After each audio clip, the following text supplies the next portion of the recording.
Hello again, everyone. I'm Chief Meteorologist Scott Dorval updating your forecast. We had showers, and did you hear the rumble of thunder this morning in Ada County, Canyon County? Some storms pushing through. The McCall area is seeing some storms today as well. A lot of cloud cover around, but then sunshine coming out, and just an amazing afternoon. Beautiful temperatures, 78 in Boise, 80 Caldwell. As expected, I said we'd have a nice afternoon with sunshine, warm temperatures near 80, and that's pretty much what we're going to be seeing. Then later this evening, some storms forming to the south. They're going to rotate in. Right now, it's looking like Boise westward, but it's probably going to be well after the sun goes down too.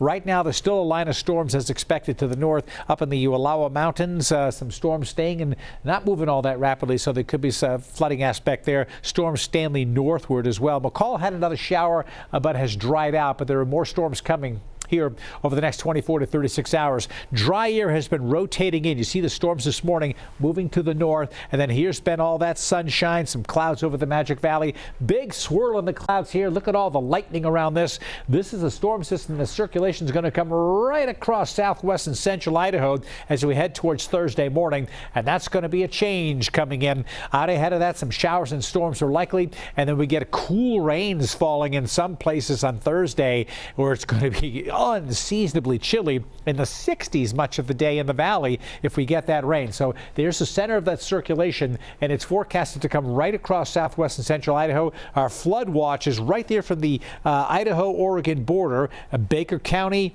Malheur County westward. Flood watch in effect here. You see the flood watch in effect for Idaho County as well. There are fires up here. We don't want flooding, but it's nice to get the moisture. We should see moisture in across this region. Got a lot of fires in Washington. Not sure how much rain they're going to get, but some will help. And you see the dry conditions of the south prompting red flag warnings. So you've got dry conditions, fire weather conditions here in Utah, and yet flood watches to the west. So the track of the storm is important to the forecast, and it's expected to come right across southwest Idaho. Yesterday, it looked like the bullseye for heavy moisture would be the west central and Boise Mountains. Today, it is further south and west. I'll show you that. I forgot to stop this earlier, but it shows some storms pinwheeling around 9 o'clock tonight coming through the Treasure Valley. We could have some strong storms, gusty wind, maybe some small hail, very heavy downpours going from southeast to northwest. And when storms come from southeast to northwest, they usually mean business, and that may be the case tonight. Then overnight, that circulation is now over northeast Oregon here, excuse me, eastern Oregon. So everything's going to rotate in this direction here. So more rain is now in this forecast coming across southern Idaho. Look at that, and then hanging out right across southwest Idaho. This is an updated chart that just came in, and it's showing, again, this is where we could have a very rain-cooled air mass. Thursday morning could be wet and chilly across the Treasure Valley, at least in some parts of the valley it will be. If it shapes up like this, it'll stay in the 50s all morning up to midday. It could still be in the upper 50s to near 60. Rain-cooled air, damp, low clouds hanging overhead, isolated storms developing as well. Very threatening. There's your circulation. And then it continues to circulate around. In the afternoon, we start to try to dry a little bit. Sun tries to poke through, and then thunderstorms pop up. This is now Thursday evening, with storms maybe rotating through these. So this is definitely going to be an unsettled day on Thursday for many as that circulation slowly moves to the northeast. Now, overnight Thursday night, showers start to come down from north to south. And then on Friday, you don't see much in the morning, but we could still see some popcorn showers popping up later in the day on Friday. Here you see it right there by Friday afternoon. Probably going to be a little drier in the valley, but some storms are likely in the mountains. If you're hiking up anywhere in the mountains, just be mindful that some showers and storms could occur. And then Friday night, it dries out. I think the Treasure Valley is going to have a nice day on Saturday. It's Sunday. And even on Sunday, I think it's going to be decent. It's the mountains on Saturday that might still have a stray shower. So we were having half-inch to 1-inch isolated amounts here yesterday. Now, look at this. Now, may not necessarily happen this way, but this chart shows the highest amount of rainfall right over the Boise, northern Ada County area.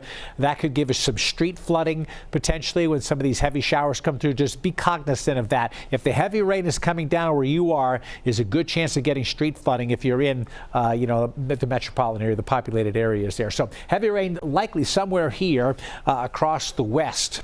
part of the state and eastern portions of Oregon where there could be some flooding. So please keep an eye to the sky. I'll keep you updated. Here's the chance of rain for the day on Thursday. Soaking rains are possible in the central mountains. We could have that soaking rain in parts of the valley as well. Then we head across to Friday. Still that chance of some showers, although it will be a drier day with a chance of showers. Saturday looks a lot nicer. We dry things out. It looks really nice. And then on Sunday, I think we're going to be nice with the next wave of showers coming in. So we're going to wedge in a nice weekend around the periods of rain that will move on in. So Thursday in the mountains could be pretty wet, showers and storms, 65 at best in McCall. When it's raining, it could be in the upper 40s if the bullseye of rain goes over that area. And then on Friday, 66, still a good chance of some thunderstorms developing. It won't be all day, but when they come down, you'll see the skies darken. Leftover fog Saturday morning, but still a nice day Saturday with sunshine coming out. And then Sunday probably decent with a late day chance of showers, and that could go into Monday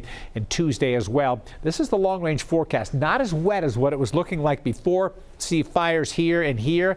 These locations may finally get some rain, not so much in the Yakima Valley here, but this was looking wetter. Now it's not looking quite as wet as much of the rain goes by into Canada, but any moisture between now and September 25th is going to be a bonus, and we've got a good chance. This chart does not show as much over the Treasure Valley, but we may get a good soaking between Wednesday and Thursday. Okay, here's how it all sums up into my extended forecast. 57 degrees tomorrow morning, and if it's raining, as it may be in some of the charts, it may stay 57 degrees all the way through the morning until the rain stops, whenever that rain would stop, and then the temperature will start to come up, maybe getting to 76 degrees. As it does, a good chance of measurable precipitation tomorrow in the Treasure Valley, especially favoring western locations. Lingering showers Friday, 75. Saturday, pick day of the week. See that star right there, 78 degrees. Good looking weekend coming up. Enjoy it with the warm temperatures. And I think a chance of some showers could come in at some point on Monday and Tuesday. Keep checking back on Idaho News 6 right here on the air and online.